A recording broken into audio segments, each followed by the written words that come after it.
As far as turning on my wife, we've been together for 25 years, and we actually have yet to consummate our relationship. Oh. And they just always have it playing. So I meet a lot of kids these days that say, oh, God, I've seen Parks and Rec 7 or 8 times through. To which I say, let me recommend some books to you. You do a ton of blow and then dump out a jigsaw puzzle. And you go 72 hours. Sit down at a big butt plug. Yeah. Okay, Nick Offerman, David. Mm-hmm. Nick Offerman was a good time. This guy I see out and about here and there. He's a great guy, married to Megan Mullally, so I see them together. Yeah, sometimes. I met those two. She was on Will and Grace. Will and Grace. Hilarious. Yes. Mm-hmm. He has a book. He's got a book called, is it Little Woodchucks? Little Woodchucks. He's quite the carpenter, and that's we talk about that a lot. You don't really meet show folk too much that can he thinks all Americans should be able to just build a chair or build a table. Sure. And don't be intimidated. So Little Woodchucks build a bridge is a way to introduce carpentry to your kids and to dysfunctional adults as well. Yeah, big movie called Sovereign right now out.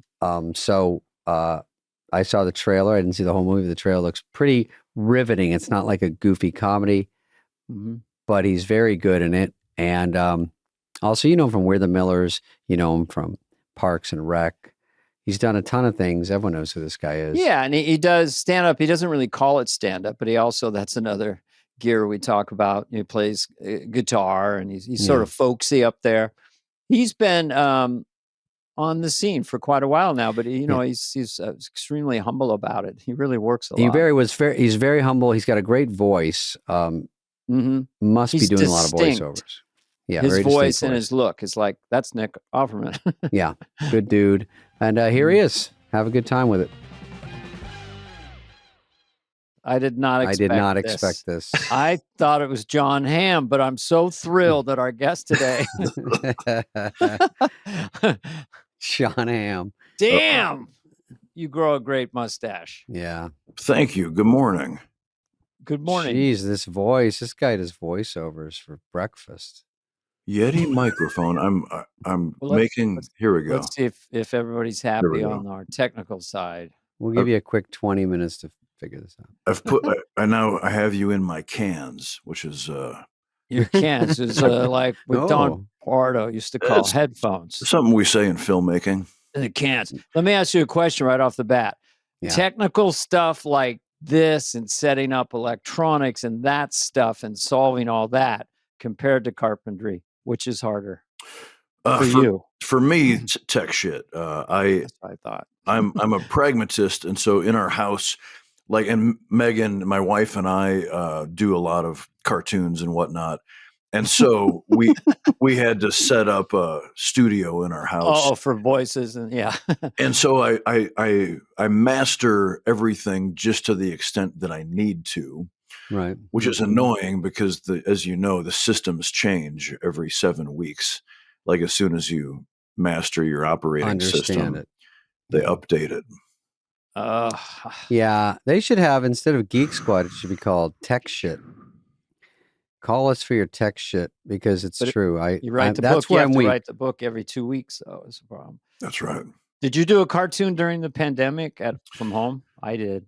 Sure. I mean, I think everybody did and started a podcast. Megan does Bob's Burgers and oh shit. Yeah. We both did a show called The Great North that was written by a couple of Bob's Burgers writers, the Molyneux sisters.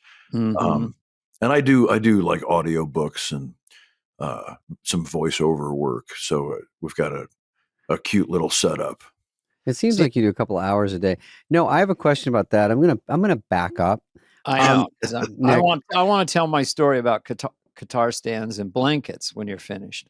I want to tell about Great White North. I think I did a demo track for that. Were they in an airplane or something at the beginning of this pilot? Were you on it for a long time, or was it on a show that was on a long time? We just finished 5 seasons, and that's God damn. That's the end. That's the end of it. Fox has thrown us in the dumpster. Okay, so I didn't get it. It doesn't look like it's going to work out. Dana, I didn't know for 5 seasons if I got that thing. Oh, you waited and waited. They sent it to me. I They loved laid your the track. tape. Okay, thank you. They are checking your avails, I think. I was in Hotel Transylvania, and you were in Hotel Transylvania. How was your team? I noticed. I was reading yesterday what team is looking into. We do a podcast and guests. Team is advising. Team is working hard on it. Nick's team when is did asking team our come in? team. You have a team. I have a team. Everyone has a team. You don't have You don't have an agent, a manager, or a lawyer. You have a team. You have a team. Yeah, I've got a shooting forward who sets up my podcast appearances. She's terrific. She's a great rebounder as well. Defensive, offensive rebounder. Are we talking about basketball? Yeah, both ends, man. She does it all. Well, she does it all. All both right. ends does it all, as I'm looking for. We don't know where to start. I mean, there's too much. I presume there's too much. Author, carpenter, actor, stand up, and you have the two things I noticed. You have Little Woodchucks is kind of your latest book. That's right. I saw it on X, and also this movie Sovereign, which has a 90% of Rotten Tomatoes. It's fantastic, and it's a hilarious pairing because the book is really fun and positive and lighthearted, and it's my trip is I encourage people to make things with their hands. Like that's my Johnny Appleseed mission. And then the indie movie Sovereign, which is so exquisite. It's despite my participation, this guy named Christian Sweigel wrote and directed it. It's a story of a sovereign citizen, which is kind of like a QAnon conspiracy theorist, inspired by a true story. It's a terribly tragic thing. It's powerfully moving. People are just crazy about it, but they're the exact opposite ends of the emotional spectrum. That trailer for Sovereign was heavy duty. I just saw it. It's pretty wild. Riveting. A kid named Jacob Tremblay from Canada, and then another kid named Dennis Quaid, who is Dennis Quaid. I think he's going to do big things. Is Jacob Tremblay? He was in a movie I saw. He's a good kid, and is he your son in it? Yeah. Oh yeah, I didn't recognize him. Okay, man, he will just break your heart. He's just incredible in it. And you're sort of a tough dad in it. Yeah, I am tough but loving. That's part of the theme of that film is how fathers raise their sons and how that might contribute to violence in our country in our modern day. So me and my son, and then Dennis Quaid has a son who's on the police force, and then the great Thomas Mann plays him, and then he has a baby. And so everybody weighs in on how you should raise your sons. Right. And the way the movie turns out, you're like, well, maybe don't go that route. Yeah, sure. Because the sense of modern masculinity often leads to hate and violence, which I say is a thumbs down. I'd say that's the message of the movie. Right. Do you think what's a bigger turn on, being a movie star, killing it stand up for your wife, or you fixing something or finishing your canoe or building with your hands? Because I didn't get that gene. I don't do it. I'll probably get this book because I think it'd be interesting to try to build a table. But what is the biggest turn on for your wife when she sees you doing something? Okay, thank you. That's a great question. Okay, I'm going to start by saying I hope you will get this book and read it. It's a short read, and I think it's really funny. I think you guys would love there's a subversive sense of humor where it's like written for parents to read to their kids, but it's got a hard-boiled sensibility. So I'm like, all right, kids, do your parents, can they find their ass with both hands? Like, are they feeding you okay? And there's a conspiratorial, piratical sense of like, let's get together and learn how to keep making our homes together and not let AI take over our lives. So I do think you guys would find it funny. And as far as turning on my wife, we've been together for 25 years, and we actually have yet to consummate our relationship. Oh. On Tuesdays, I'm allowed in the house for dinner. And so where you live in a doghouse or what? That's not bad. I stay in the yard. I mean, Listen, she runs a tight ship. we're in Bel Air. It's nice. Yeah. You stay in the yard. You know what? I honestly, I have to think about that. What is a bigger turn on for her? I think, I think probably, we both went to like theater school. Well, that's not true. I went to theater school. She went to Northwestern and did theater, but she was an English major and was quickly plucked out of school. And for your listeners that don't know, it's Megan Mullally from Will and Grace and Parks and Rec. Mullally is the pronunciation. Super talent.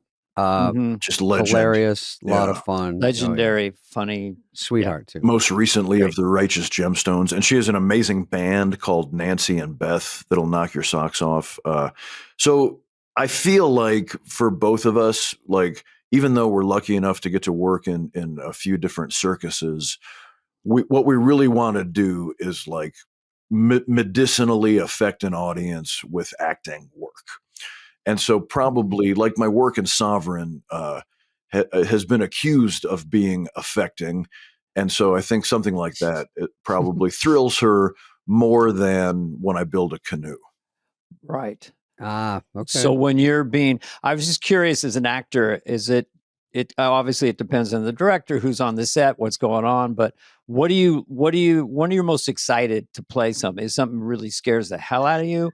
Anger, because you're you're sort of a contradiction. You can play the alpha male, but you also can play really vulnerable. Well, I've just observed this. Thank you. Hey, thanks a lot. In my Bronson voice. Or is there anything you haven't done, in terms of acting that would turn you on? The way I pick jobs, and I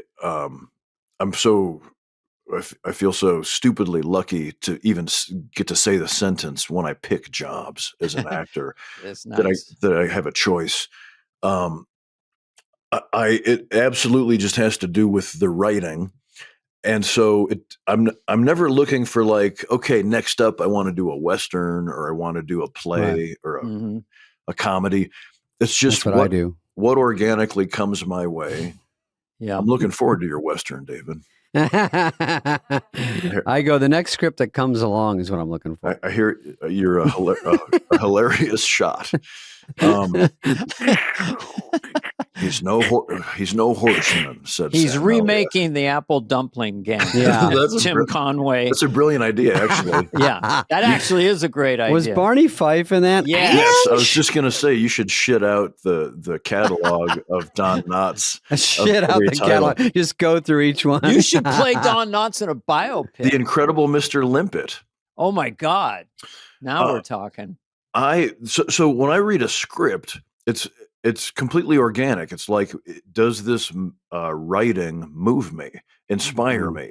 And it could be the stupidest comedy like Rob Corddry's Children's Hospital, where I'm just like, this is the stupidest shit. I have to be part of this. Right. Or like Conan will give me a bit to do that's so dumb that I'm like, people are going to, I can't wait to make people laugh with Conan.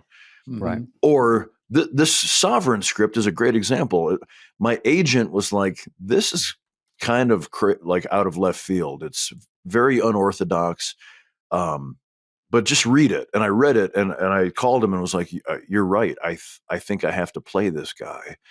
And so I recently did a series that'll be out next year with Elle Fanning and Michelle Pfeiffer, and doing scenes with like total movie stars like those two, that instills a thrilling fear in me.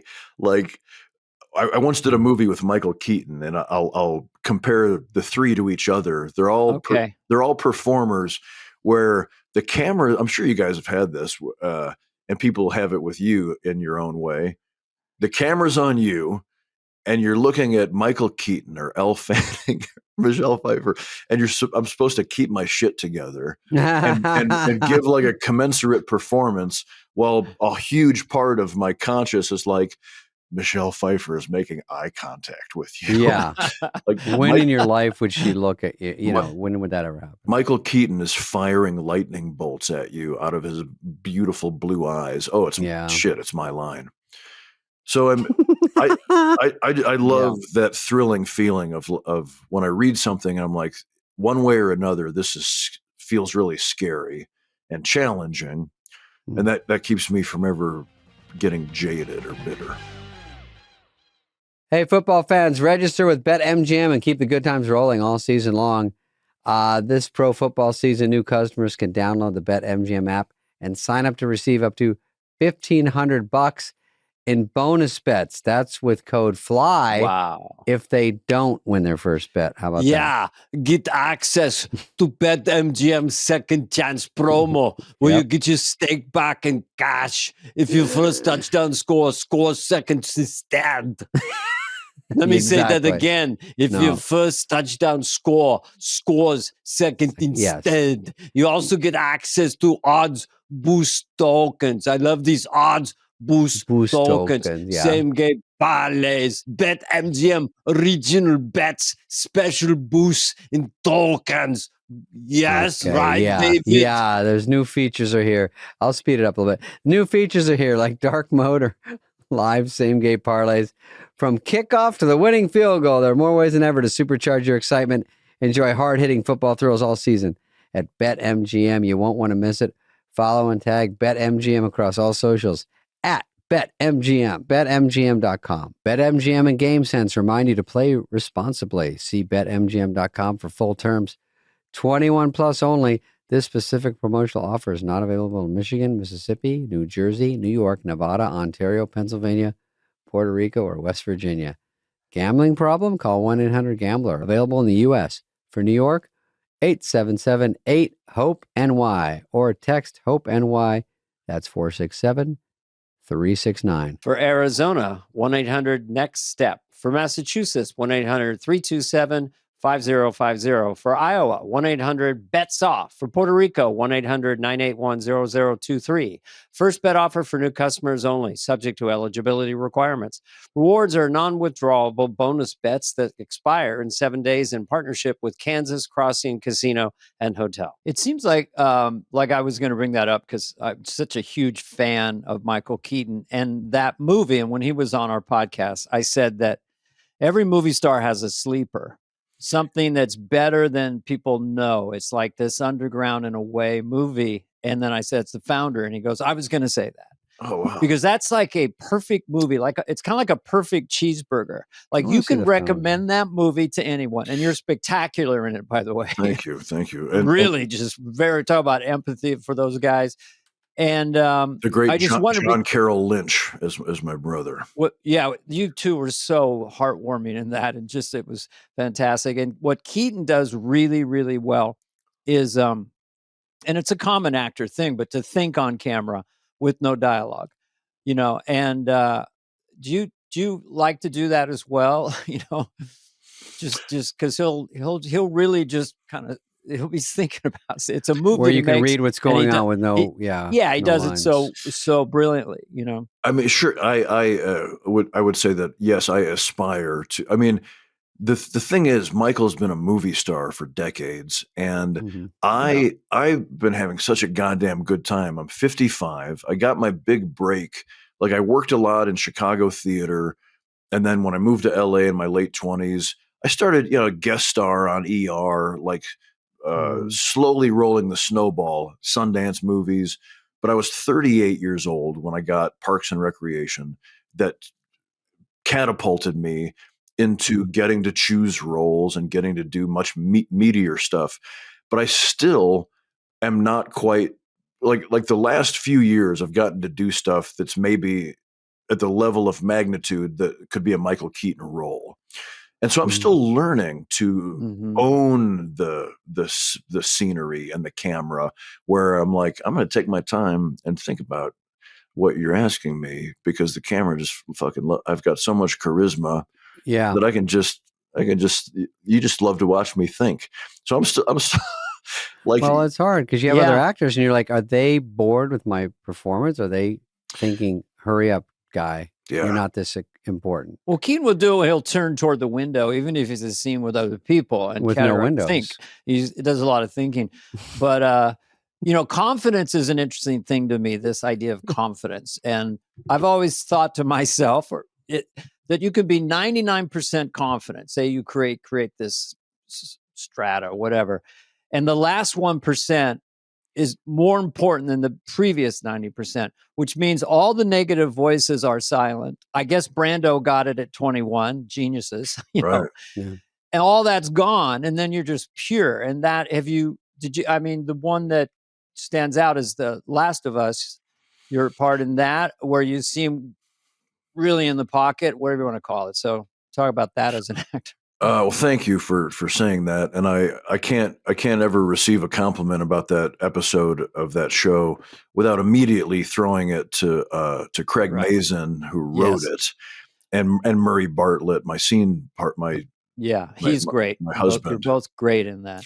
But we knew, like, Craig sent it to me, and I read it, and I said, Megan, read this, and we were like.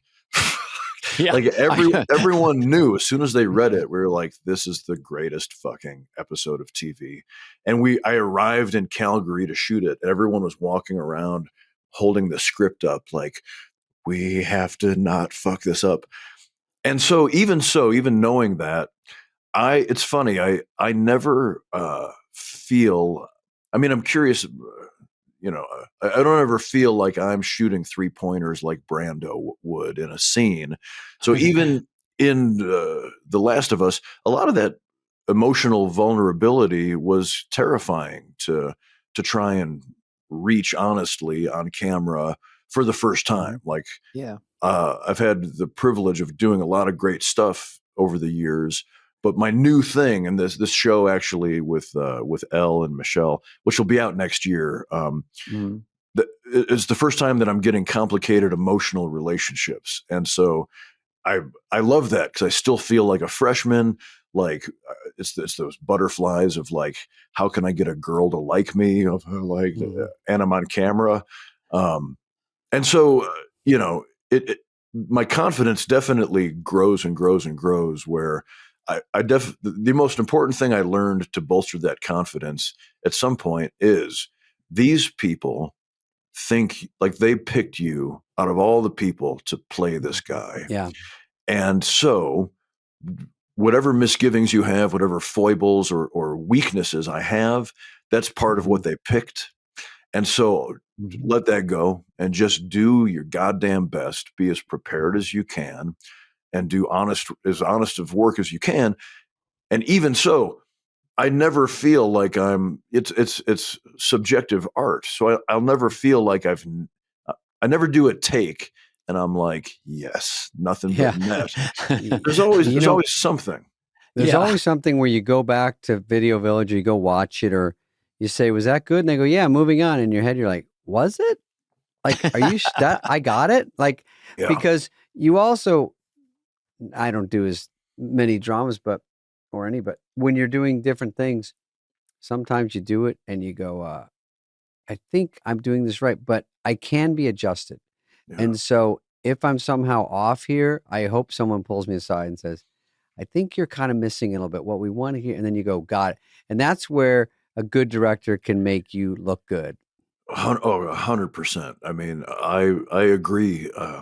I mean, especially the pace that we shoot at these days, now that we no longer shoot on film, and these new cameras, the RE camera and the Red camera, require basically no lights.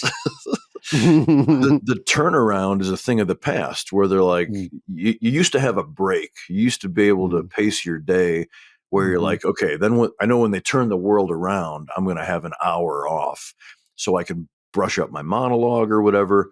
But now we work at this incredible pace.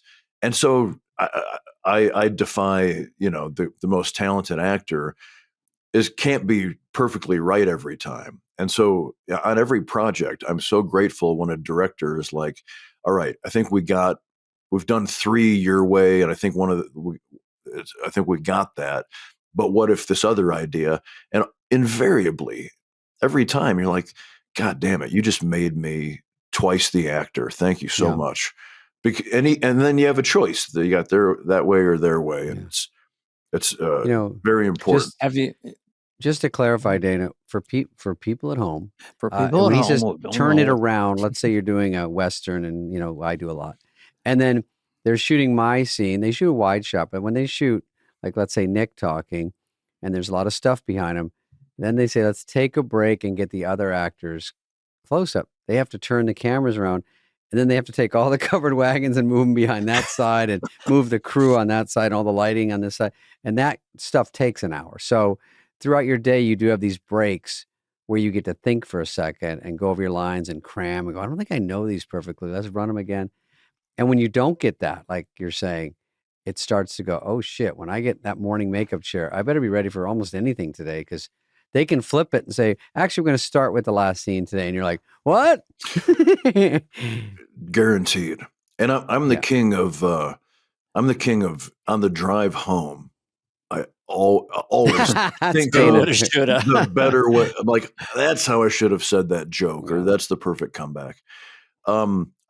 Something tripped me up, Dana, that I just want. It's a tiny thing, but if I can bring the conversation around to comedy, I don't know if you guys are comfortable discussing that subject. We love everything. We love when people ask us anything or say anything about. Whenever I'm accused of being a stand-up, I kind of bristle, because I am such a fan of, obviously, your guys' the juggernaut careers in comedy you've both had, and I do tour and perform, but I say that I'm a humorist, because the thing that all of my comedy friends have that I don't is a joke machine. Like you, among other things, you guys are you have a facility to say things at the drop of a hat that the audience is like, how the fuck did they come up with that?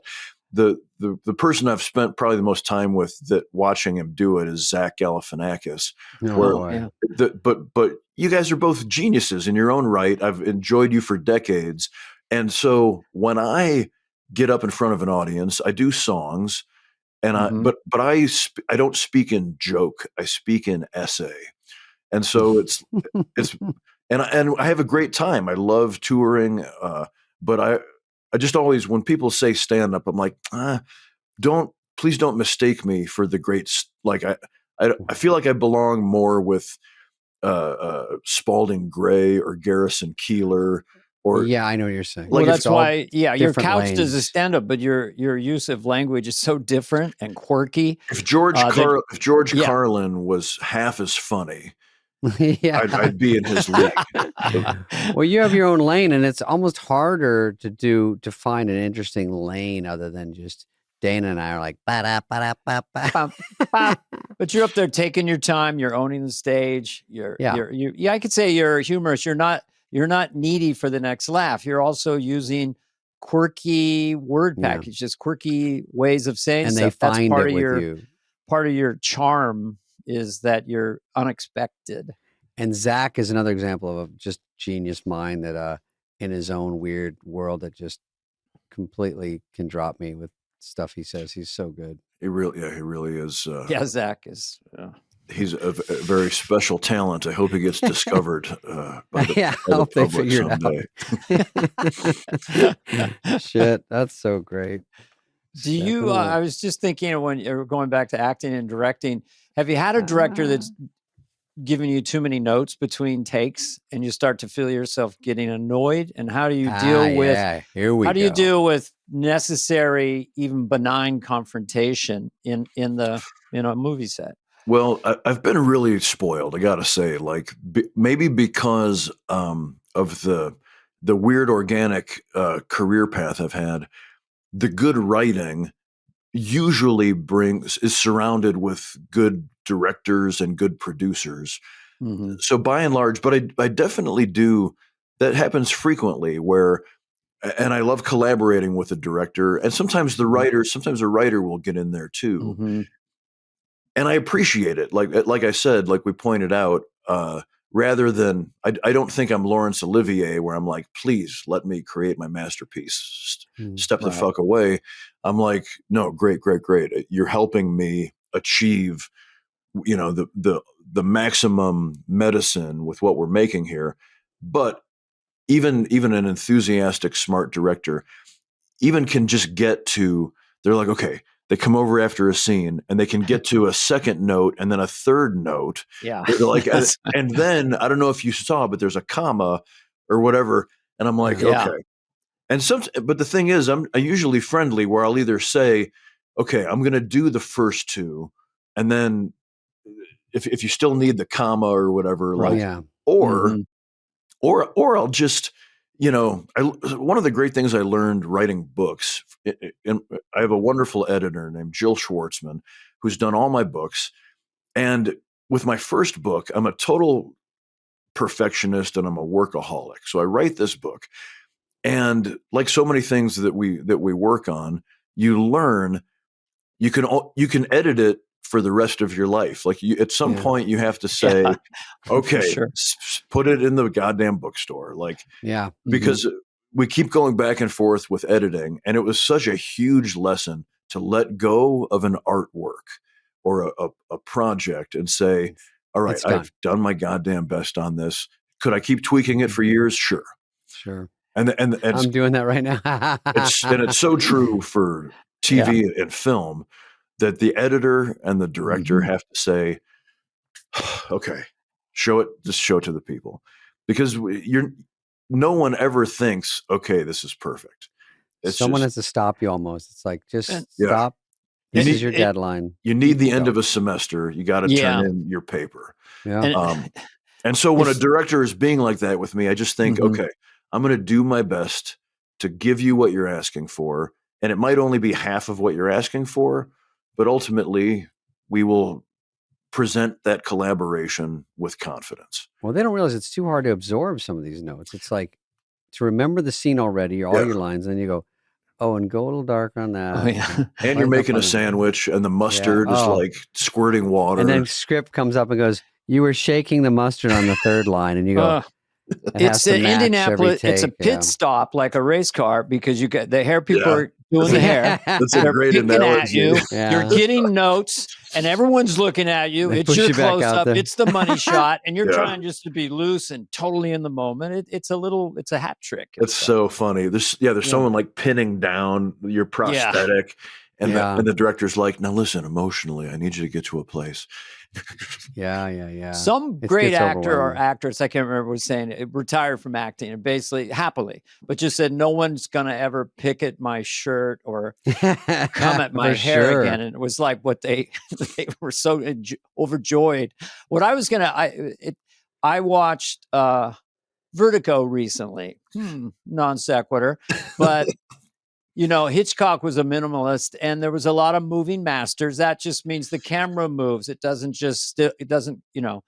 unless he needs it. Yeah. And now in the modern era, for a long time with digital and being able to go in there, you feel like the director's watching, gets bored, and the editor, and then we'll cut some more. And you saw it maybe when it was in simple shots and go, this is a great scene. And then it gets strangled. Megan and I talk about this a lot because our popular culture and our attention deficit disorder has gotten to the point. It kind of started with Oliver Stone. I loved sword fighting on stage. I was a choreographer, and it's still, if anybody's listening, I'm still desperately wanting to play a swashbuckler. And Oliver Stone, that's three of us. We make a generalization. Let's do I believe the number of musketeers required is 3.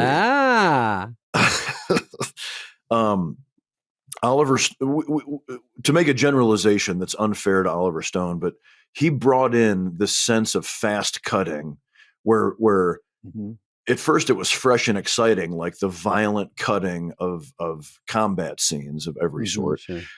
But for those of us that love the artistry of Jackie Chan or Gene Kelly, where you see the ballet and the use, and I feel like popular culture has gotten to so cut up to the point that we are now having this renaissance where shows like The Studio and other great filmmakers are masturbating with the long one moving.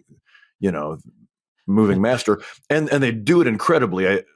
I don't, I don't consider masturbating to be a disparaging verb. I think it's a triumph of Mother Nature.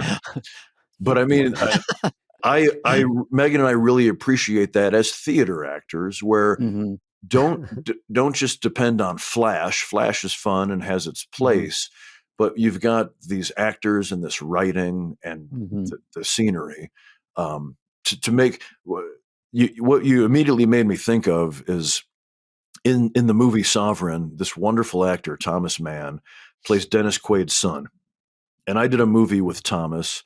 I guess about 10 years ago, called Me and Earl and the Dying Girl.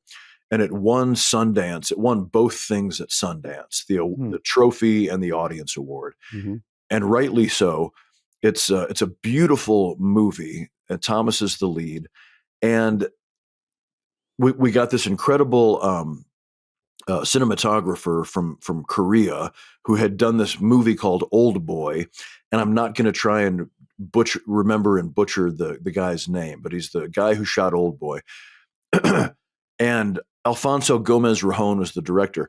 And on the very first day, he says to his Korean DP, who can't speak a word of English, there's a translator, and it's a shot with me on a couch, and we're in a living room in Pittsburgh, and he's like, okay, we're going to see these two boys walking up the front sidewalk through the window. They're going to say something to this cat sitting on the windowsill.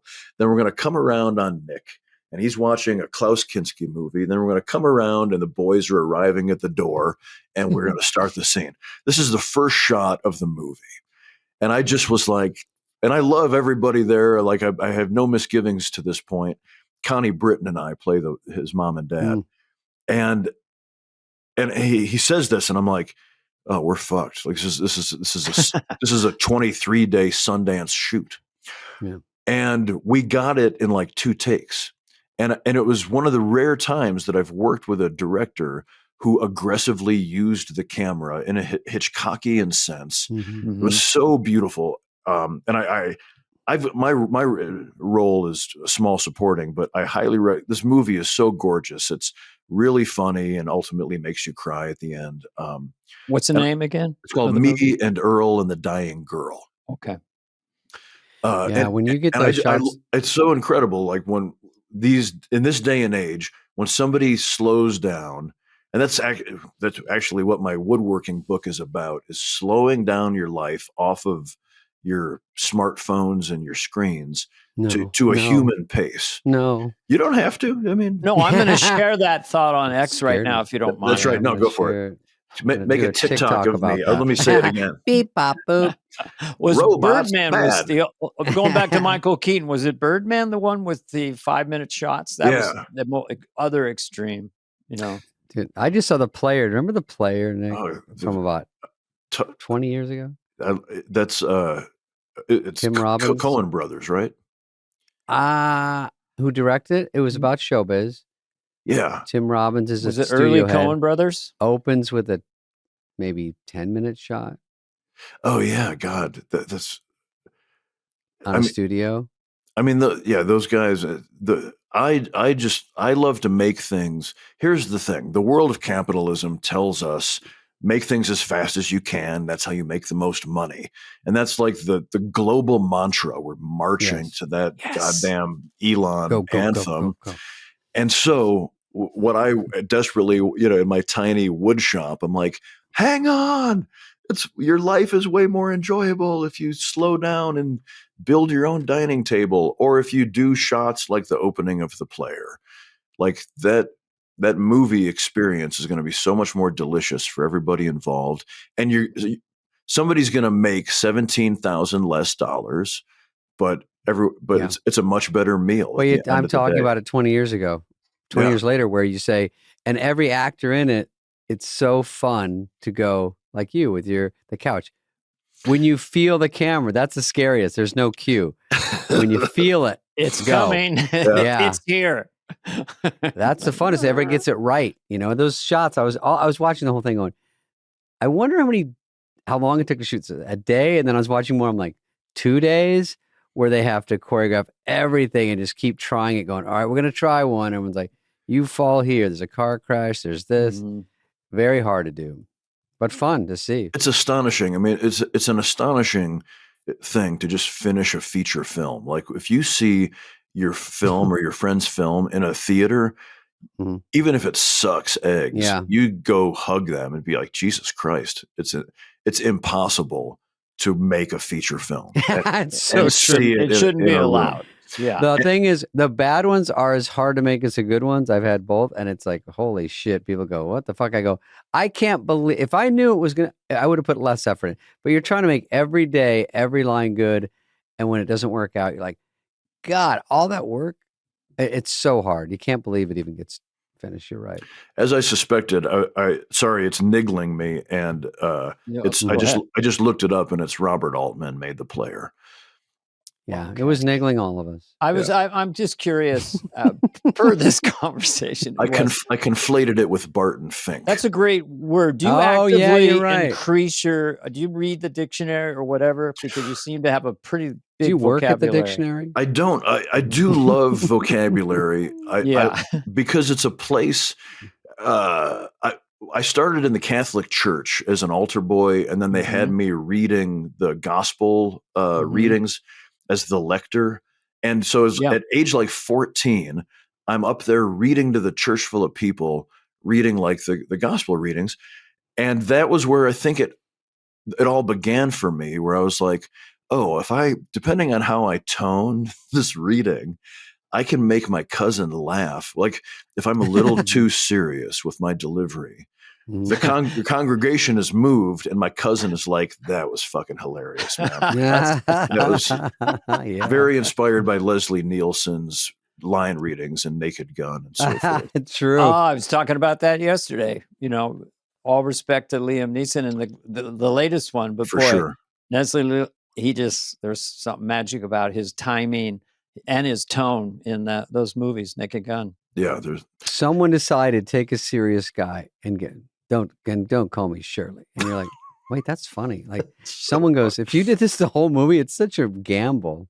Oh yeah, and the Airplane too. Their earlier one, was, Peter Graves. Do you like gladiator movies? I mean, it's just. I was going to ask you because we have you here. It's like just quickly, what are the movies that you and your wife would watch more than once, or performances that really stand out? My wife and I have different movies that you revisit because they're so brilliant.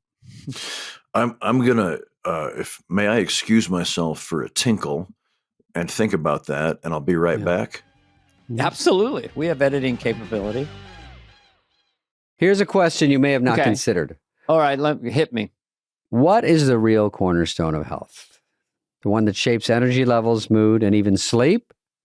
According to scientists, it's the gut. The gut is the foundation of overall health and vitality. It's not just about digestion. The gut affects everything from energy and mood to weight management and even longevity. But here's the problem. Most gut supplements only contain probiotics or probiotics and prebiotics at best. Yeah. And that's why Bioma is different. Bioma contains all three essential ingredients the gut needs: prebiotics, probiotics, postbiotics. And David, each ingredient is science-backed, third-party tested, and designed to work together to support better health from the inside out. Yeah. Just 2 capsules before breakfast make it simple to take the guesswork out of feeling your best. Yeah, go to bioma.health and use code FLY to get Bioma with an extra 15% discount. This is a limited time offer, so don't miss out. Claim your extra 15% savings today. So the thing about Nick, why he's a great person to interview, is that Nick is real. He's back?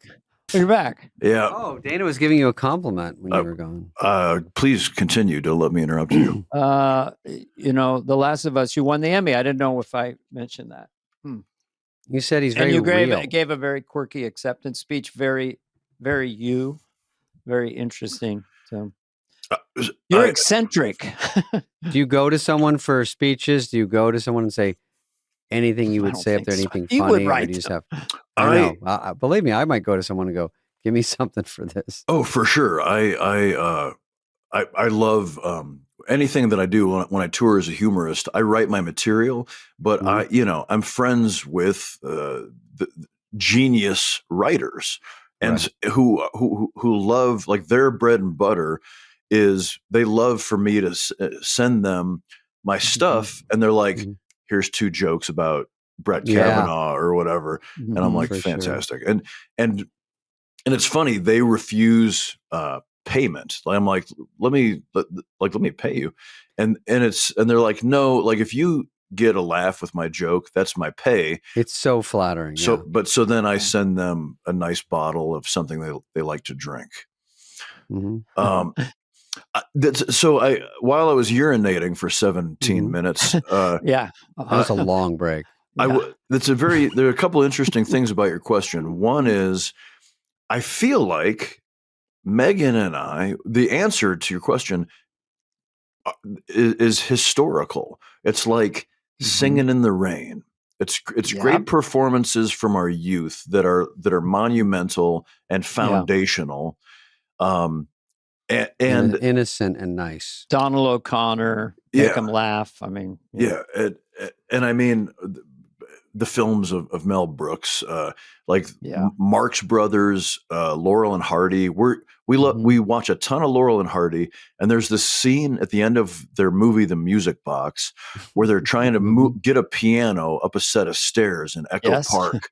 Famous scene. And they finally get it up and get it into the house, and they do this little dance with each other, and they like hook arms and do a little dance. And we considered that scene to be that's our marriage. Like, that represents our household. Oh, interesting. Nice. That's the 2 of us. But in the modern age, like, because you get questions like this sometimes, and what we've realized is we would watch Will and Grace and Parks and Rec when they aired, and we've never seen them again. There are some things we've done that we've never seen, but with all of the preponderance of things available to us to watch or listen to or read these days, we really, it's very rare that it would ever occur to us to watch something a second time. And which brings me to something I find very interesting, and I've been the great beneficiary of just lucky timing, that Parks and Rec happened when it first began to hit around 2010. Social media was also just beginning to hit, like memes and GIFs or GIFs were just, and so they were just arriving on the scene, and the world was like, does anybody make funny faces? Like, who can we plug in here? So we benefited from that timing. And then when we were all done, people don't realize now that we were never a hit show. We were on the bubble every year. And it was because we were. No one realizes that. We were in the transition from the Nielsen ratings to DVR to streaming.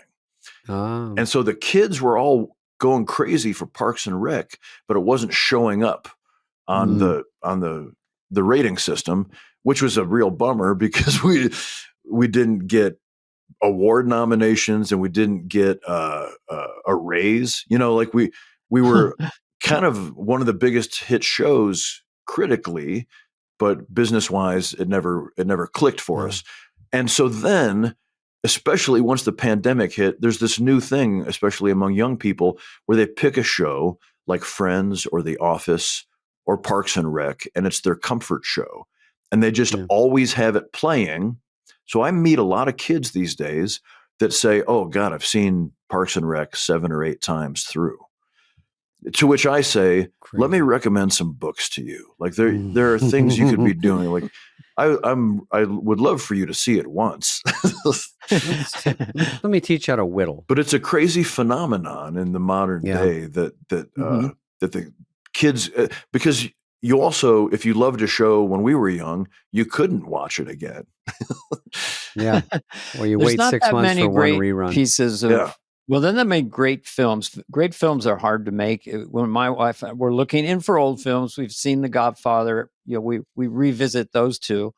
But there's just not a plethora. I mean, Quentin Tarantino, whoops, name drop. I was interviewing him, substituting for Jimmy Kimmel, and he said there's no great movies between the year 2000 and it was 2023 when I interviewed. Wow. No really great movies besides mine, basically. I'm paraphrasing.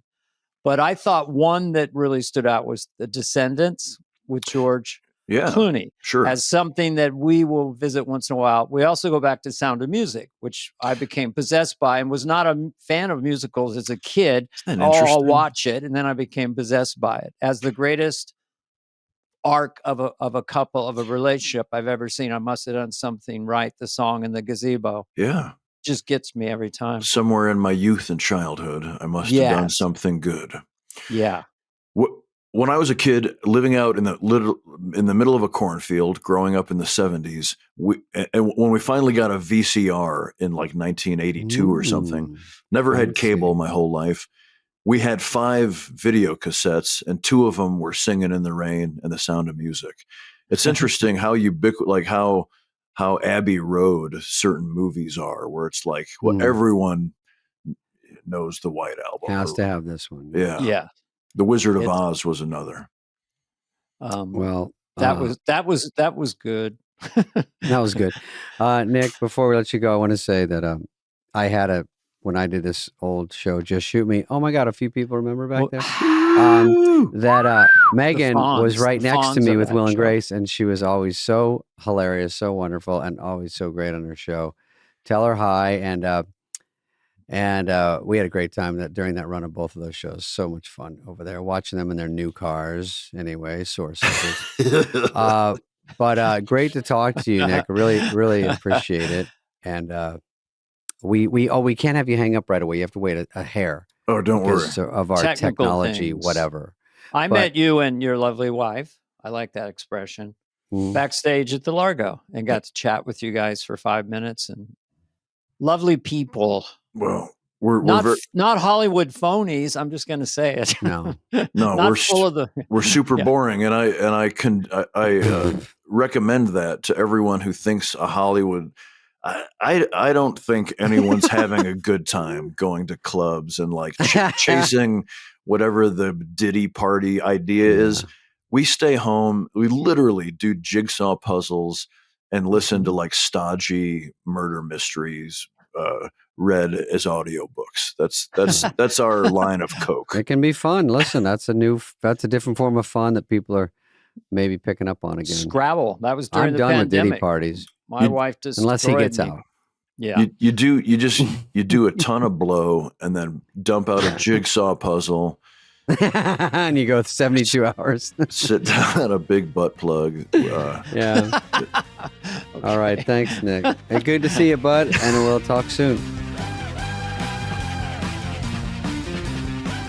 Hey, guys, if you're loving this podcast, which you are, be sure to click follow on your favorite podcast app. Give us a review, 5-star rating, and maybe even share an episode that you've loved with a friend. If you're watching this episode on YouTube, please subscribe.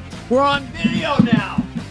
Fly on the Wall is presented by Odyssey and executive produced by Dana Carvey and David Spade, Heather Santoro and Greg Holtzman, Maddie Sprung-Kaiser, and Leah Reese-Dennis of Odyssey. Our senior producer is Greg Holtzman, and the show is produced and edited by Phil Sweettech.